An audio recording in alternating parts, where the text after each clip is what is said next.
Welcome back, everyone. Ready for another deep dive? Always. Today we're tackling some seriously heavy stuff. We're talking about the four horsemen of the apocalypse from the book of Revelation. Right. The final book of the Christian Bible, Yeah. filled with all those wild apocalyptic visions. Yeah. I mean, anyone who's ever dipped their toes into, well, anything apocalyptic Yep. has probably heard of these guys. Conquest, war, famine, and death. Those are the big four, the heavy hitters. But there's a lot more to them than just, like, scary names. Absolutely. They're more than just, Halloween costumes or heavy metal album covers. Right. They're symbols, packed with meaning, and they've been haunting our imaginations for centuries. And, they still resonate today in a world that's, well, facing its own set of anxieties, right? Okay, so let's break it down, starting with horseman number one.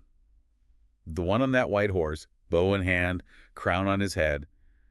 Conquest. Yes. Conquest. But not necessarily the kind that involves armies and, storming castles. Not always a battlefield thing, right? How does this idea of conquest play out in our modern world, do you think? Well, I think there are a lot of ways, actually. Think about the spread of misinformation, how truth can get twisted. Ooh, yeah, like propaganda. Exactly. Or these online echo chambers where people only hear what they already believe. It's almost like a conquest of the mind, a subtle way of controlling people. Absolutely. It's a battle fought not with weapons, but with ideas and beliefs. Okay.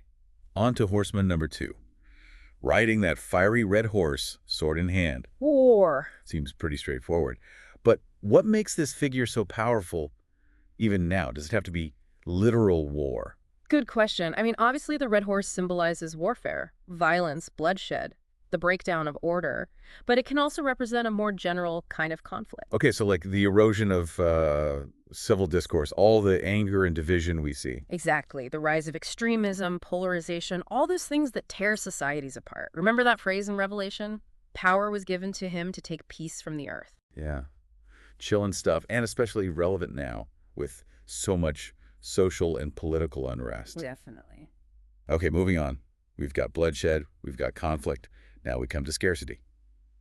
The third horseman. On his black horse. Famine. He's got a pair of scales in his hand, right? That's right. Symbolizing famine, obviously. Mm-hmm. But what's the deeper meaning there with the scales? Well, it's not just about empty stomachs. It's about economic hardship, the gap between the haves and the have-nots. The struggle for resources. Exactly. Yeah. Especially in a world where those resources are, well, they're getting more and more scarce. Climate change, you mean? That and conflict, disrupted supply chains, all of that contributes to this sense of, well, instability, insecurity. Yeah.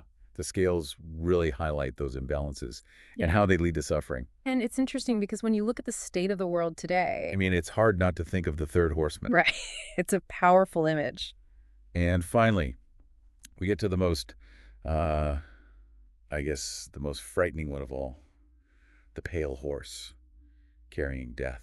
With hell following close behind. Yeah, It's a pretty stark image. Terrifying, really. it is. But there's that line about their power extending over a fourth part of the earth. Mm-hmm. What do you make of that? Well, it suggests the scale of the devastation, for Yeah. sure. But I also wonder if it's meant to offer a sliver of hope. Hope.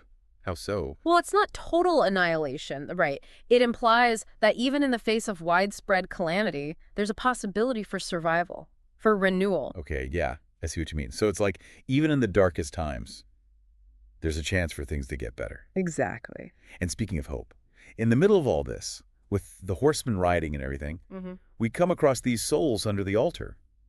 The martyrs. Those who died for their faith, Oh. crying out for justice. And they're given white robes. White robes. What's the significance of the white, would you say? Well, white's a powerful symbol in Revelation. It represents purity, righteousness, victory. So those robes are more than just clothing.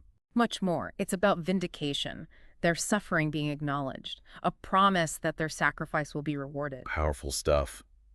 But then things get even more intense. The sixth seal is opened and, well, everything goes haywire. Cosmic upheaval. The sun goes black, the moon turns blood red, stars are falling from the sky.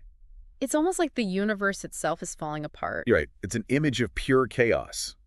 Divine judgment. It's about the overwhelming power of, well, of something greater than ourselves. And I think it also reflects the turmoil within us, the fear and uncertainty we feel when we're facing huge challenges. Yeah.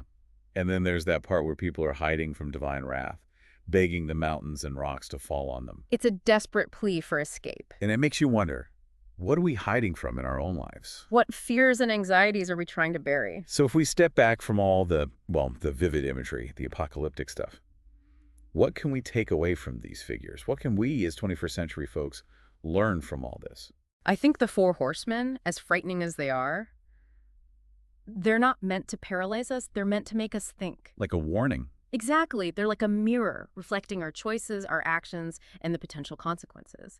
They remind us that the paths to conflict, injustice, suffering, they're often paved with our own apathy, our own inaction. So it's not just about understanding the symbols, it's about applying those lessons to our own lives. Right. It's about asking ourselves, how can we choose paths that lead to peace, justice, and well-being? How can we make sure those horses never have to ride?